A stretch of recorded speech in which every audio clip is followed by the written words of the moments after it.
সবাইকে স্বাগত জানাচ্ছি। আমি রাসেল। আশা করছি আপনারা সবাই ভালো আছেন এবং ভালোর তলে আছেন। আমিও ভালো আছি আর ভালোর তলে আছি। যেভাবে লেখা আছে সেভাবেই পড়ে শোনাচ্ছি। আসসালামু আলাইকুম রাসেল ভাইয়া, কেমন আছেন? আশা করি আল্লাহর অশেষ রহমতে ভালো আছেন। আমিও অনেক ভালো আছি। আমি তাইজুল ইসলাম, ইন্টারমিডিয়েট ফার্স্ট ইয়ারে পড়াশোনা করছি। আমার বাসা ময়মনসিংহ বিভাগের নেত্রকোনা জেলার দুর্গাপুরের ছোট্ট একটি গ্রামে অবস্থিত। গ্রামটির নাম লক্ষ্মীপুর। অনেক কথা তো বলে ফেললাম, এবার ঘটনায় আসি। এটা হচ্ছে ভূত.কমে পাঠানো আমার প্রথম ঘটনা। ঘটনাটি এতটা ভয়ঙ্কর না, বাট রহস্যময়। ঘটনাটি ঘটেছে আমার বন্ধু কাউসারের কাকার সাথে। কাউসার আমাকে যেভাবে বলেছে আমি সেভাবেই লেখার চেষ্টা করছি।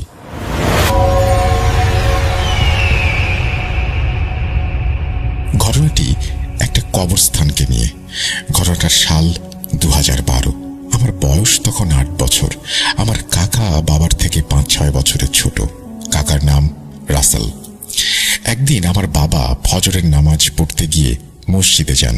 মসজিদে যাওয়ার আগে কাকাকে বলে যান যে, আমি নামাজ পড়ে বাজারে যাব মাছ কিনতে, তুই গিয়ে মাছগুলো নিয়ে আসিস।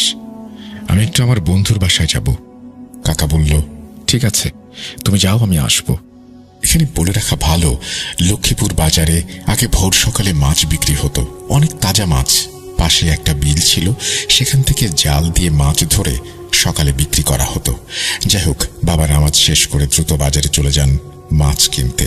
দেরি করলে পাওয়া যাবে না, তাই কাকা মাছ আনতে ভোর সকালে রওনা দেন বাজারের পথে। আমাদের বাড়ি থেকে বের হতেই পথের বাম পাশে মসজিদ, তারপর অল্প কিছু দূর হাঁটলেই রাস্তার ডান পাশে একটা বড় কবরস্থান। এই কবরস্থানটি অনেক পুরনো।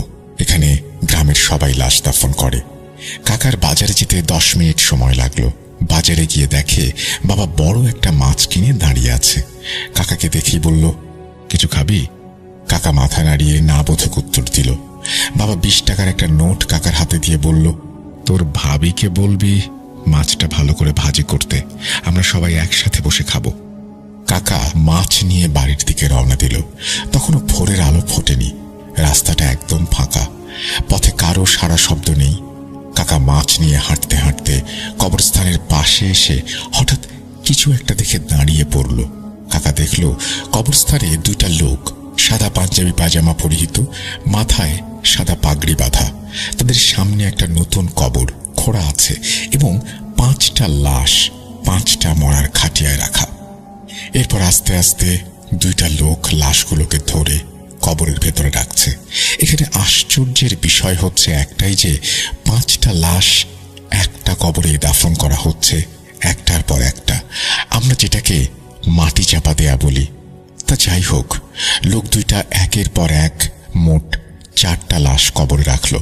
অবশেষে যখন 5 নম্বর লাশটা রাখবেন তখন কাকার হুঁশ ফেরে। এবার লোক 2টা কাকাকে দেখতে পায়। তাদের চোখগুলো ছিল একদম জ্বলন্ত অগ্নিপিণ্ডের মতো। এটা দেখে কাকা বেশ ভয় পেয়ে যায়।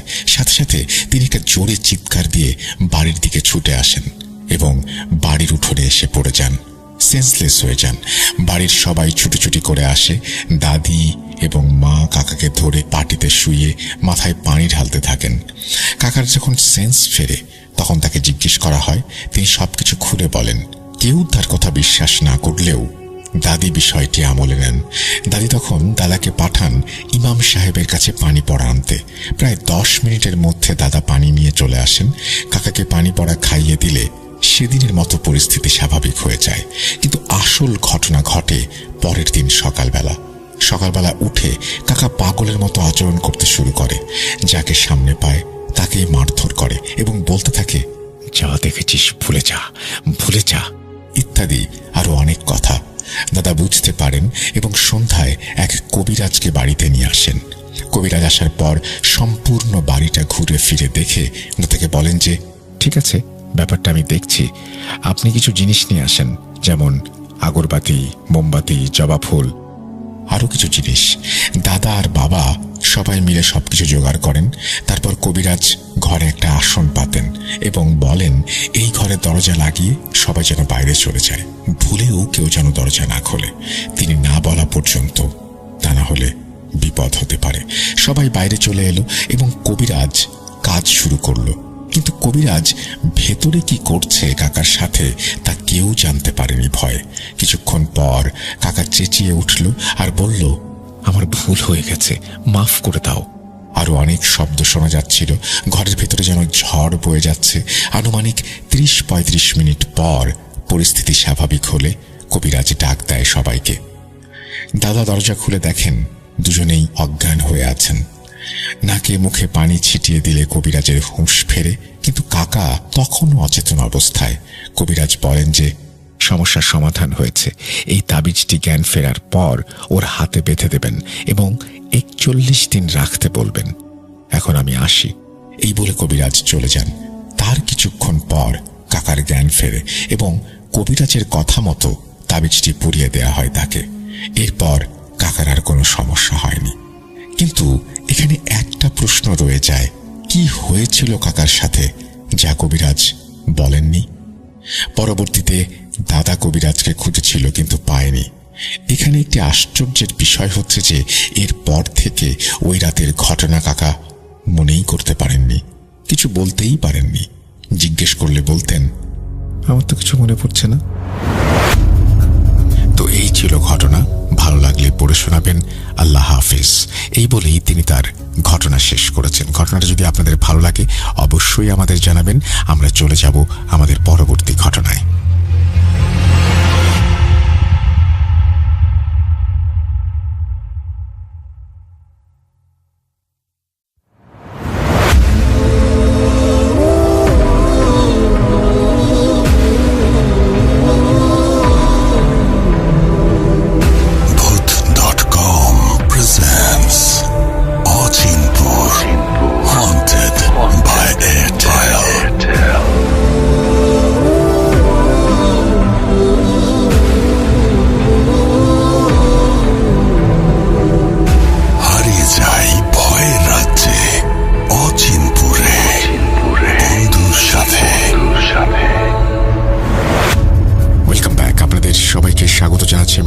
আশা করছি আপনারা সবাই ভালো আছেন এবং ভালোর তলে আছেন। আমিও ভালো আছি আর ভালোর তলে আছি। একটু জানিয়ে রাখি, যারা এখনো পর্যন্ত আমাদের চ্যানেলটি সাবস্ক্রাইব করেননি অনুগ্রহ করে সাবস্ক্রাইব করে ফেলবেন এবং অবশ্যই বেল আইকনটি ক্লিক করতে ভুলবেন না। আমরা চলে যাচ্ছি ঘটনায়। আসসালামু আলাইকুম রাসেল ভাই, আশা করি ভালো আছেন। আমি আল্লাহর রহমতে ভালো আছি। এটি আমার ভূত.com-এ পাঠানো প্রথম ঘটনা। ঘটনাটি ভালো লাগলে পড়ে শোনাবেন। আমি ঘটনাটি সংগ্রহ করেছি আমার মামাতো ভাইয়ের কাছ থেকে। ঘটনাটি তার সাথেই ঘটা। ভাইয়ার নাম ইয়াসিন। ইয়াসিন ভাই একজন মাদ্রাসার ছাত্র। আমি সরাসরি ঘটনায় চলে যাচ্ছি। ঘটনায় অনিচ্ছাকৃত ভুল ত্রুটি ক্ষমা সুন্দর দৃষ্টিতে দেখবেন। বলছেন ইয়াসিন ভাই। সালটা 2014। আমি তখন ক্লাস 5-এ পড়ি। আমরা তখন ঢাকার টঙ্গীতে থাকতাম। টঙ্গী বাজারের পাশেই ছিল আমাদের বাসা। আমরা সেখানে ভাড়া বাসায় থাকতাম। আমাদের বাসা থেকে প্রায় 4-5 কিলোমিটার দূরে একটা স্কুল ছিল। স্কুল চলাকালীন সময়ে ওই দিকে মানুষের আসা যাওয়া থাকলেও সন্ধ্যার পর একদম নির্জন থাকতো জায়গাটা। ওইখানে মানুষের না যাওয়ার একটা কারণ ছিল। স্কুলের ঠিক পেছনে একটা পুরনো পরিত্যক্ত বাড়ি ছিল। বাড়ি নয়, এটা বিল্ডিং বলা যায়। বিল্ডিংটি ছিল 3 তলা বিশিষ্ট। বাড়ির আশেপাশে অনেকটা জঙ্গলের মতো পরিবেশ। একদিন আমরা 3 জন একটি গাড়ি বানাই। এখানে গাড়ি বলতে গ্রামের ছোট ছেলেরা কাঠ আর বিয়ারিং দিয়ে যেমন গাড়ি বানায় ওইটাকে বোঝানো হয়েছে। গাড়িটা বড় করে বানাই যাতে 2-3 জন একসাথে বসতে পারি। এইভাবেই আমরা 2 জন বসতাম আর 2 জন ধাক্কা দিত।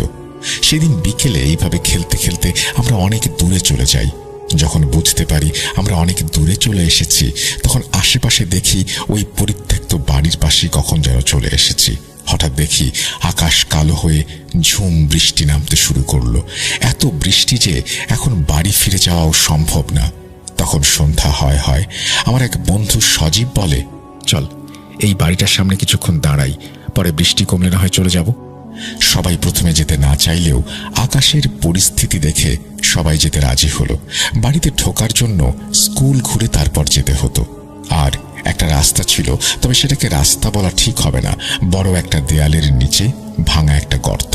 আমরা সবাই ছোট, ওই গর্ত দিয়ে ঢোকার সিদ্ধান্ত নিলাম। তাই একে একে আমরা সবাই গর্তের মাধ্যমে বাড়ির সীমানায় প্রবেশ করি। বাড়ির সামনের দিকে একটু ছাদের মতো ছিল, একটু ছায়া ছিল। আমরা ওইটার নিচে বসে কিছুক্ষণ বিশ্রাম নেই এবং বৃষ্টি কমার অপেক্ষা করতে থাকি। ততক্ষণে মাগরিবের আজান দিয়ে দিয়েছে। প্রায় ঘণ্টাখানেক পরে বৃষ্টি হালকা কমলে আমরা বাড়ি ফেরার উদ্দেশ্যে রওনা দেই। আমরা যেই পথ দিয়ে আসছিলাম ওই পথ দিয়েই ফিরে যেতে চেয়েছিলাম, কিন্তু দেয়ালটার কাছে এসে আমরা হতবাক হয়ে যাই। বৃষ্টির কারণে আশেপাশে থেকে মাটি এসে ওই গর্তটা ভরাট হয়ে গেছে। এই দিক দিয়ে কোনো মতে আর যাওয়া সম্ভব না। সেই কারণেই আমরা স্কুল ঘুরে বাড়ি ফেরার সিদ্ধান্ত নেই। আমরা যেই রাস্তা দিয়ে স্কুল ঘুরে যাচ্ছিলাম, কিছুক্ষণ হাঁটার পর আমরা যা দেখি তা দেখার জন্য মোটেও প্রস্তুত ছিলাম না। আমরা দেখি যেখান থেকে হাঁটা শুরু করেছিলাম সেই জায়গায় আবার চলে এসেছি। এটা দেখে আমরা ভয় পেয়ে যাই। কিছুক্ষণ হতবাক হয়ে দাঁড়িয়ে থেকে আবার হাঁটা শুরু করি। ঠিক একই ঘটনা ঘটে বারবার। আমরা একই জায়গায় ফিরে আসি। এইবার সবাই প্রচন্ড রকমের ভয় পাই এবং বাড়ির সামনে দাঁড়িয়ে থাকি। তখনও বৃষ্টি ঝিরঝির করে পড়ছে। পরে আর কোনো উপায় না দেখে আমরা আবার বাড়ির সামনে এসে বসে পড়ি আর ভাবতে থাকি কি হচ্ছে আমাদের সাথে। ঠিক তখনই আমাদের নাকে ভেসে আসে তীব্র পাকা আম কাঁঠালের ঘ্রাণ। তখন ছিল শীতকাল। শীতকালে আম কাঁঠালের ঘ্রাণ পাওয়ার কথা না। যখনই আমরা ওই ঘ্রাণের উৎস খুঁজতে যাই, তখনই দেখি আমাদের সামনে বড় বড় দুটি আম আর কাঁঠাল গাছ। কিন্তু আমরা যখন এখানে আসি তখন কোনো আম বা কাঁঠাল গাছ ছিল না। তখন আমাদের একজন ফ্রেন্ড রাকিব বলে, দোস্ত, কত সুন্দর আম, অনেক ক্ষুধা লেগেছে, চল কিছু আম পারি। দেখ এটা কার না কার কাছের আম, আর যদি কোনো সমস্যা হয়। আরে না না, কোনো সমস্যা হবে না, এখানে তো মানুষ আসে না, কেউ জানতেই পারবে না। তাও আমাদের এখান থেকে আম খাওয়া ঠিক হবে না।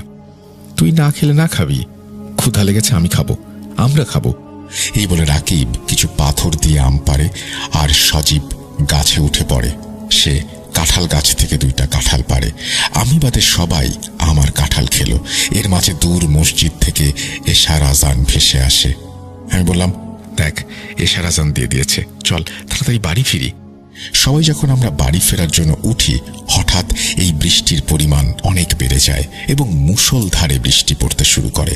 তখন আমরা আর বাড়ি ফিরে যাওয়ার কোনো পথ না দেখে ওই পরিত্যক্ত বাড়িতে রাত্রি যাপনের সিদ্ধান্ত নেই। এরই মাঝে হঠাৎ সবার একসাথে পেট ব্যথা শুরু হয়। তখনই বুঝতে পারছিলাম না এই ব্যথার কারণ কি। কিছুক্ষণ পরে সবাই যখন একটু স্বাভাবিক হয়, আমরা বাড়ির ভেতরে যাওয়ার প্রস্তুতি নেই। বাড়ির মেইন কেঁচি গেট খুলতেই আমরা একটা রুমে প্রবেশ করি। রুমটির ডান দিকে ছিল আরেকটি রুম এবং বাম দিকে ছিল আরেকটি রুম। সামনে ওপরে ওঠার সিঁড়ি, কিন্তু সিঁড়ির সামনে আরেকটা কেঁচি গেট, এটি তালাবদ্ধ। পুরো ঘরটা ছিল মাকড়সার জাল, লতাপাতা আর ধুলোয় ঘেরা। আমরা ঘরের ভেতর খোঁজাখুঁজি করে একটা বিছানা আবিষ্কার করি, কিন্তু বিছানাটা ছিল সম্পূর্ণ ভাঙা। সেখানে কোনো মতেই থাকা সম্ভব না। বিছানায় একটা তোশক ছিল যা মোটামুটি ভালো অবস্থায় ছিল বিধায় আমরা সেই তোশকটা টেনে মাটিতে নামাই। এর পাশেই আমরা একটা বড় পলিথিন দেখতে পাই। সেই পলিথিনটা নিয়ে লম্বা করে ছিঁড়ে একটা ঝাড়ু বানাই আর ওই ঝাড়ুটা দিয়ে মেঝেটা মোটামুটি শোয়ার উপযোগী করে ঝাড় দেই। তারপর আমরা তোশকটা মেঝেতে বিছিয়ে দেই। বিছানায় আরেকটি বস্তু ছিল, সেটা হলো একটা পুরনো ছেঁড়া চাদর। আমরা সবাই একসাথে শুয়ে চাদরটা গায়ের উপরে জড়িয়ে দেই। রাত তখন কয়টা বলতে পারবো না। হঠাৎ আমার কানে ভেসে আসে এক করুণ কান্নার আওয়াজ। আওয়াজটি ছিল একটা মহিলার। আমি এই আওয়াজ শুনে রীতিমতো ঘাবড়ে যাই।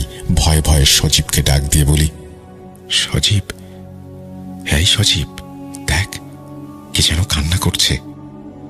কই, কিছু তো নেই, তোর মনের ভুল, শুয়ে পড়। তুই একটু চুপ করে শোন, কান্নার আওয়াজ শুনতে পাবি। কিছুক্ষণ পর সজীবও কান্নার আওয়াজ শুনতে পায়। এবার সজীবও ভয় পেতে শুরু করে। সজীব সবাইকে ডেকে ঘুম থেকে জাগায়। এখন আমরা সবাই সেই কান্নার আওয়াজটা শুনতে পাচ্ছি। আওয়াজটা পাশের রুম থেকে আসছে। আমাদের মধ্যে রাকিব সবার থেকে বয়সে বড় এবং সাহসী। রাকিব বলে, তোরা এখানেই থাক, আমি দেখছি, কেউ মনে হয় ফাজলামি করছে। রাকিব উঠে পাশের রুমে যায়। কিছুক্ষণ পর হঠাৎ রাকিবের চিৎকার শুনি। আমরা সবাই পাশের রুমে যাই, দেখি রাকিব ওই রুমের বাথরুমে আটকা পড়ে গেছে, আর বাথরুমের সামনে একটা কুচকুচে কালো বেড়াল দাঁড়িয়ে আমাদের দিকে এক দৃষ্টিতে তাকিয়ে আছে। বেড়ালটা স্বাভাবিক বেড়ালের মতোই ছিল, কিন্তু একটু লম্বা। বেড়ালটা বাথরুমের সামনে দাঁড়িয়ে থাকায় কেউ সাহস পায়নি বাথরুমের দরজা খোলার। তখন বাথরুমের ভেতর থেকে রাকিবের চিৎকার ভেসে আসছে, ইয়াসিন, সজীব, শাকিল, তোরা কই? বাঁচা আমাকে। আমরা কিছু বুঝতে না পেরে আল্লাহর নাম নিতে থাকি আর সূরা পড়তে থাকি। প্রায় 10 মিনিট পরে বেড়ালটা লাফ দিয়ে জানালার মধ্য দিয়ে বাইরে বেরিয়ে যায়। পরে আমরা সবাই মিলে বাথরুমের দরজা খুলতে যাই। দরজাটা পুরনো হলেও অনেক মজবুত ছিল বিধায় আমরা অনেকক্ষণ চেষ্টার পরে দরজা ভাঙতে সক্ষম হই। আমাদের দেখে রাকিব লাফ দিয়ে বাইরে চলে আসে আর কান্না করতে থাকে। আমরা তাকে কি হয়েছে বললে সে বলে, আমি যখন এই রুমে আসি তখনও কান্নার আওয়াজটা চলমান ছিল। আমি এখানে এসে কি বলতেই কান্নার আওয়াজ থেমে যায়। আমি পুরো রুম খুঁজে কাউকে পাই না। পরে আমি বাথরুমে কেউ আছে নাকি সেটা দেখার জন্য যখনই বাথরুমে প্রবেশ করি তখন বিকট শব্দ করে বাথরুমের দরজাটা বন্ধ হয়ে যায়। আমি তখন অনেক ভয় পাই এবং ফিরে আসার জন্য দরজা খোলার চেষ্টা করতে থাকি, কিন্তু আশ্চর্যজনকভাবে দরজাটা খুলছিল না। আমি আমার গায়ের সব শক্তি দিয়ে ধাক্কা দিচ্ছিলাম, লাথি মারছিলাম, কিন্তু কিছুতেই কিছু হচ্ছিল না। আমি বাথরুমে ঢোকার সময় শুধু একটা হালকা ধাক্কা দিয়েছিলাম, এতেই দরজা খুলে যায়। আর আমি বাথরুমে থাকায় কোনো দোয়া দরুদ পড়তে পারছিলাম না। এই বলে রাকিব কাঁদতে থাকে। আমরাও এটা শুনে প্রচন্ড রকমের ভয় পাই এবং সবাই একসাথে থাকার সিদ্ধান্ত নেই। কেউ যেন একা কোথাও না যায় সেই বিষয়ে সবাইকে সাবধান করে দেই। তারপর আমরা আবার রুমে চলে আসি এবং শুয়ে পড়ি। শোয়ার সময় আমি আয়াতুল কুরসি পড়ে শরীর বন্ধ করে নেই। অনেকক্ষণ পরে আমার ঘুম ভাঙলে আমি দেখি দরজার ফাঁকা দিয়ে আলো আসছে। আমি ভাবলাম সকাল হয়ে গেছে, তাই দরজা খুলে বারান্দায় গিয়ে দেখি সকাল হয়ে গেছে। আমি ভাবলাম সবাইকে ডাক দেই, কিন্তু আমার আগে টয়লেটে যাওয়ার প্রয়োজন ছিল। গতকাল রাতে যে ঘটনা ঘটেছে তাতে ওই টয়লেটে যেতে ভয়ও করছিল, তাই আমি বারান্দার এক কোণে বসি। যখনই আমি বসি তখনই আমি অনুভব করি এক বিশাল হাত আমাকে সজোরে চড় মারে। সেই চড়ের আঘাতে আমি 3-4 হাত পেছনে ছিটকে পড়ি।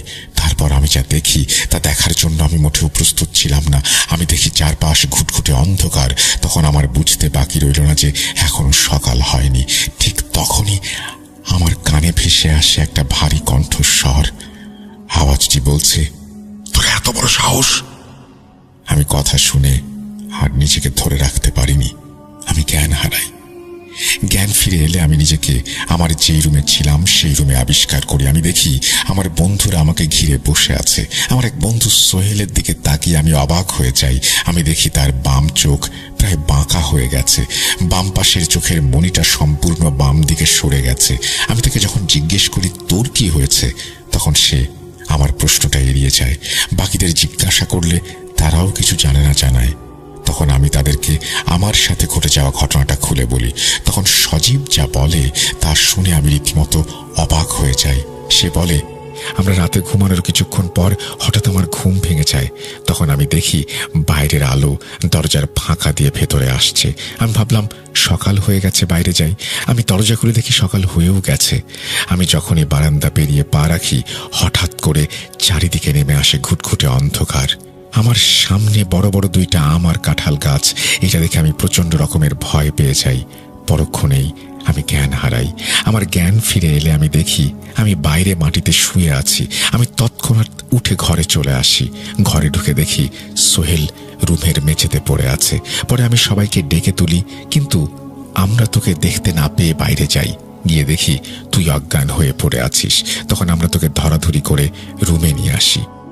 আমরা এই ভয়ঙ্কর পরিস্থিতি উপলব্ধি করতে পেরে আমাদের শার্ট খুলে ওইটা ছিঁড়ে সবার হাত একসাথে বেঁধে দেই, যাতে কেউ উঠলে বা নড়াচড়া করলে অন্যজন সেটা টের পায়। সেই রাতটা আমরা বসে বসে কাটিয়ে দেই। যখন ফজরের আজান দিয়ে ভোরের আলো ফোটে তখন আমরা সবাই বাইরে বের হই। আমরা বাইরে বেরিয়ে অবাক হয়ে যাই। কোনো গাছেই আম বা কাঁঠাল ছিল না। তখন আমরা একে অপরের মুখের দিকে তাকাই। আমরা ফিরে আসার সময় একবার বাড়িটার দিকে তাকাই, আর যা দেখি তা ছিল অবিশ্বাস্য। আমরা দেখি সেই বাড়ির মেইন কেজি গেটে অনেক পুরনো আর অনেক বড় একটা তালা ঝুলছে। কিন্তু আমরা যখন কাল রাতে এই বাড়িতে প্রবেশ করেছিলাম তখন কোনো তালা ছিল না। এইটা দেখে আমরা প্রচন্ড রকমের ভয় পাই এবং তৎক্ষণাৎ সেই জায়গা ত্যাগ করি, বাড়ি ফিরে যাই। বাড়িতে গিয়ে দেখি সবাই কান্নাকাটি করছে। আমাকে দেখে তারা যেন নতুন প্রাণ ফিরে পেল। আমি অবশ্য বাড়ির কাউকেই গত রাতের ঘটনা বলিনি। আর সোহেলের সাথে কি হয়েছিল তা পরবর্তীতে জানা গেছে। সোহেল বলেছিল, আমারও সেদিন গভীর রাতে ঘুম ভেঙে যায়। আমিও তোদের মতোই সকাল হয়ে গেছে দেখে জানালা খুলতে চাই। আমি যখনই জানালা খুলি দেখি চারদিকে ঘুটঘুটে অন্ধকার, এতই অন্ধকার যে কিচ্ছু দেখা যাচ্ছে না। আমি কিছুক্ষণ বাইরে তাকিয়ে থাকি। হঠাৎ আমি অনুভব করি কি যেন আমার বাম গালে সজোরে চড় মারল। আমি সাথে সাথে জ্ঞান হারাই।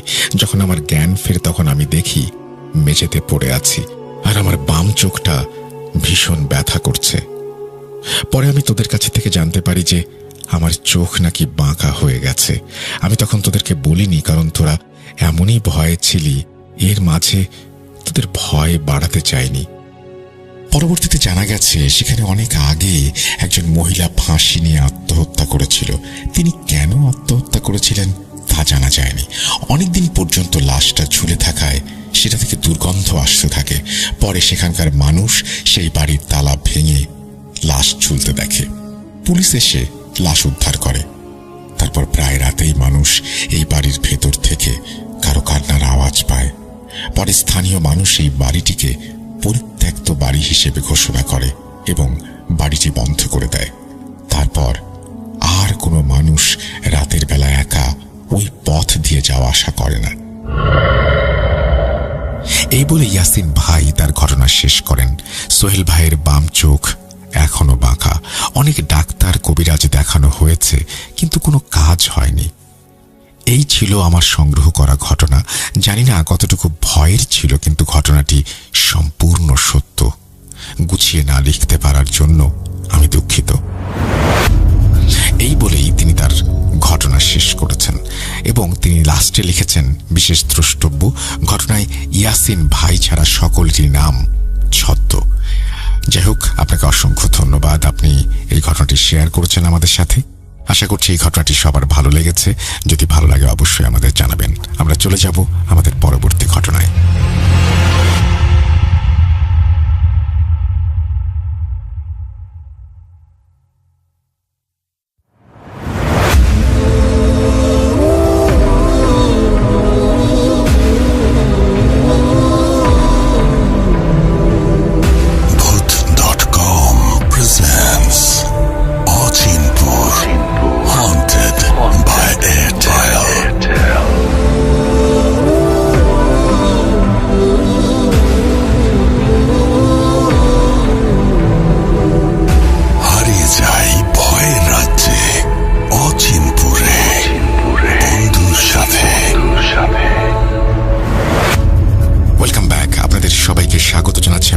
আশা করছি আপনারা সবাই ভালো আছেন, ভালোর দলে আছেন।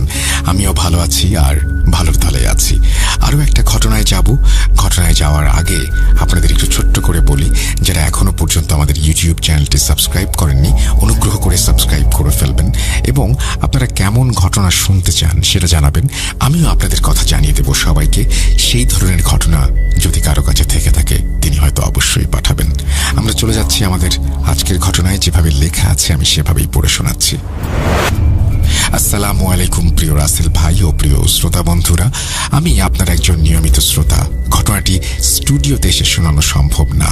ভূত.কমে আমার লেখা এটাই প্রথম রোমহর্ষক ঘটনা।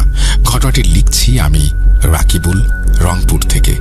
আমার জন্মদিন 5 নভেম্বর তারিখে, তাই ওই দিন ঘটনাটি আপনি শেয়ার করলে খুশি হব।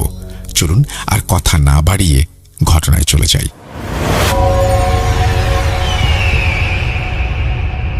আমি তখন ক্লাস 10-এ পড়তাম, গ্রামে থাকতে। রাতের কুয়াশায় ঢাকা সেই গ্রাম। ধানের মাঠের মাঝখান দিয়ে বাতাস হু হু করে বয়ে চলেছে। পশ্চিম থেকে পূর্ব দিকে বিস্তৃত গ্রামটি দিনের বেলা যতটা সরব থাকত, ততটাই নিস্তব্ধ। গ্রামের পশ্চিম প্রান্ত থেকে কিছুটা পথ মেঠো পথের মতো। আশেপাশে বাড়ি ঘর নেই, দুপাশে ধানের বাঁধ, পুকুর, পুরনো বটগাছ, যেন নিঃশেষ থেকে মানুষের উপস্থিতি। আমরা রাতে ভাই ও বন্ধুরা মিলে স্কুলের মাঠে ব্যাডমিন্টন খেলতাম। সেই মাঠটা আশেপাশের এলাকায় সবচেয়ে ভালো হওয়ায় প্রায় অনেকেই এখানে খেলতে আসতো। চারিদিকে কুয়াশার আস্তরণ, বাতি ঝাপসা আলো দিচ্ছে, আর শাটলের শব্দ ঠক ঠক করে প্রতিধ্বনিত হচ্ছিল ফাঁকা মাঠে। মাঠের এক কোণের সীমানা থেকে দূর থেকে মনে হতো অদ্ভুত এক আবহ। হঠাৎ এক রাতে একটা পুরনো বাইকে দুজন অপরিচিত ছেলে আসলো আমাদের সাথে ব্যাডমিন্টন খেলতে। তাদের দুজনের মধ্যে রবিন নামে এক ছেলে ছিল।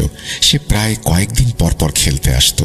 ওরা দুইজন সবসময় একটা পুরনো বাইক নিয়ে আসতো। বাইকটা কেমন যেন কর্কশ শব্দ করত স্টার্ট দিলেই। অদ্ভুত সেই আওয়াজ। রবিন ভাইয়ের সাথে আমাদের পরিচয় হয়েছিল এভাবেই। বাইক গর্জে মাঠে ঢুকে খেলার আড্ডায় মিশে যেত। অদ্ভুত হলেও তার উৎসাহটা ছিল অন্যরকম। সবাই যেখানে বাড়ি থেকে কয়েকশো মিটার দূরত্ব মেপে খেলতে আসতো, রবিন ভাই প্রায় 2 কিলোমিটার দূর থেকে সেই পুরনো বাইক চালিয়ে খেলতে আসতো। তার বাসার কাছে ঐতিহ্যবাহী ইতিহাসে ভরা এক পুকুর আছে, নাম সিন্দুরমতির পুকুর। কিরকম অদ্ভুত নাম না? শুনবেন সেই কাহিনী? তবে চলুন অতীতে ফিরে যাই। কথিত আছে রাজা রাজনারায়ণ একজন ধার্মিক ও দানবীর ব্রাহ্মণ ছিলেন। তার স্ত্রী মেনকা দেবী ছিলেন ভক্তিমনা। রাজনারায়ণ অল্পদিনের মধ্যে অত্র এলাকায় প্রতিষ্ঠিত করেন নতুন জমিদারি। ভগবানের আরাধনায় মেনকা দেবী যথাক্রমে লাভ করেন চাঁদের মতো সুললিত 2 কন্যা, সিন্দুর আর মতি। একদা এক সময় রাজ্যে তীব্র খরা দেখা দেয়। প্রজাদের পানীয় জলের কষ্ট লাঘবে রাজা 17 একর জমির ওপর এক বিশাল পুকুর খনন করেন। কিন্তু আশ্চর্যের বিষয়, পুকুরে এক ফোঁটা জলের চিহ্ন পাওয়া গেল না। রাতে রাজা স্বপ্ন দেখলেন তার 2 কন্যাকে দিয়ে পুকুরে পূজা করলে তবে জল আসবে। জমিদার স্বপ্নাদেশ অনুযায়ী পূজার আয়োজন করলেন। পূজাস্থলে 2টি লোহার সিন্দুক ও 2টি ছাগল আনা হলো। উপবাসিত সিন্দুর ও মতি একসাথে দেবতাকে বরণ করে নিচ্ছিলেন। ঠিক তখনই রাজার মনে পড়ে যায় তুলসী পাতা ছেড়ে এসেছেন।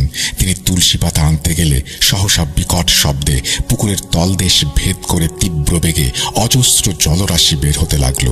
নিমিষেই পুকুর কানায় কানায় পরিপূর্ণ হলো।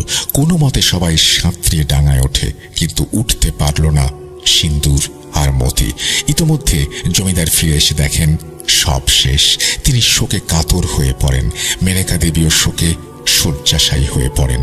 তারপর থেকে পুকুরের নাম হয়ে গেল সিন্দুরমতি। তারপর থেকে প্রতি বছর সিন্দুরমতি পুকুর পাড়ে পূজা ও বিশাল মেলার আয়োজন করা হয়। এখন ভাবছেন সেই রবিনের বর্ণনা কেন দিয়েছিলাম? চলুন তাহলে মূল ঘটনায় যাই। রবিন একদিন সকালে সিন্দুরমতি পুকুর ঘাটে বন্ধুদের সঙ্গে কোমর পানিতে গোসল করছিল আর ঝাপাঝাপি করছিল। হঠাৎ করে নাকি রবিন বিলীন হয়ে যায়। তার বন্ধুরা অস্থির হয়ে তাকে তন্ন তন্ন করে খুঁজছিল, কিন্তু কোথাও পাওয়া যাচ্ছিল না। অবশেষে দুপুর গড়িয়ে রবিনের দেহ ভেসে উঠল পুকুরে। চোখ দুটো ফ্যাকাশে খোলা, ঠোঁটের কোণে লালচে দাগ, যেন অজানা ভয়ের চিহ্ন আঁকা রয়েছে মুখে। ভাগ্যের কি নির্মম পরিহাস! যেই পুকুর পাড়েই সে বেড়ে উঠেছিল, সেই সিন্দুরমতির পুকুরেই ঘটল রবিনের অস্বাভাবিক মৃত্যু। কেউ আবার ভয়ে কেঁপে উঠল। সবাই জানত সিন্দুরমতি পুকুর নিয়ে অদ্ভুত সব ঘটনা আছে, কিন্তু কেউ ভাবেনি সত্যিই এইভাবে কেউ মারা যাবে। একজন বলল, ওর মুখটা কেমন ছিল জানিস? যেন ভয়ে জমে গেছে। এটা সাধারণ ডুবে মারা যাওয়া না, কোমর পানিতে সে ডুব দিয়েছিল। অনেকে বলেছিল সেই পুকুরে আবার বিপদ জেগে উঠেছে। পরের বছর যখন ব্যাডমিন্টন খেলছিলাম, তার কথা মনে পড়তেই খারাপ লাগতো। রাতে মাঠে ব্যাডমিন্টন খেলার সময়, শাটল মারার সময় মনে হতো তার কথা। অন্ধকার গ্যালারির কোণে মনে হতো রবিন দাঁড়িয়ে আছে, তার ফ্যাকাশে মুখে এক অদ্ভুত ভয় লেগে আছে। এই ঘটনাটি ভাবলে আমার গা শিউরে ওঠে, কারণ এই পুকুরে আমি অনেকবার গোসল করেছি। পুকুরটি এতই বিশাল ছিল যে কেউ সাঁতার কেটে এপার থেকে ওপারে যেতে ভয় পাবে। একবার ছোট বড় সব ভাইয়েরা মিলে পুকুরে গোসল করতে গিয়েছিলাম। আমি সাহস করে কয়েকজনের সাথে সেই পুকুরে সাঁতার কেটে পার হওয়ার চেষ্টা করেছিলাম। যখন আমি মাঝ পুকুরে যাই, শরীর আমার ক্লান্ত হয়ে যায়। তখন আমার খুব ভয় লাগছিল। ভাবছিলাম আজকে আমি ডুবে যাব। মনে মনে ভাবছিলাম কোনো ফায়ার ফাইটার বা নৌকা নিয়ে কেউ যেন আমাকে তুলে নেয়। পরে মাঝ পুকুর পার হওয়ার একটু পর দুজনের সাহায্যে ধীরে ধীরে শেষ পর্যন্ত পুকুর পাড়ে এসে পৌঁছাই। একথা মনে হলে শরীরের লোম ভয়ে দাঁড়িয়ে যায়। আর হ্যাঁ, আমার জন্মের পর থেকে আমি সিন্দুরমতি পুকুরের পানি শুকোতে দেখিনি কখনো। এমনকি দুইবার নাকি পুকুরে সেচ দেবার জন্য বিশাল কর্মসূচি চালানো হয়েছিল, তাতে সফল হয়নি। এই ছিল ঘটনা। কেমন লাগলো জানাতে ভুলবেন না। আমার কাছে সিন্দুরমতি পুকুর নিয়ে আরো অনেক ঘটনা আছে, ইনশাল্লাহ সময় করে পাঠিয়ে দেব। ভূত.com চিরজীবী হোক।